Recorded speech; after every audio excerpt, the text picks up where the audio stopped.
కాలే కట్టెలల్ల కదులుతావట. హర హర ఈశ్వర శంభో శంకర నీవే తోవలాగా నడుపుతావట.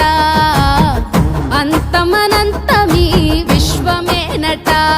ఓహో నీలకంఠ శ్మశానాల వెంట ప్రశాంతంగా వీరంగమాడుతావంట. తల్లి లేనోడే గాని తల్లడిల్లితే చూడడు, తలపై నీళ్లు పోస్తే తల్లిలాగా చూస్తాడు. తల్లి లేనో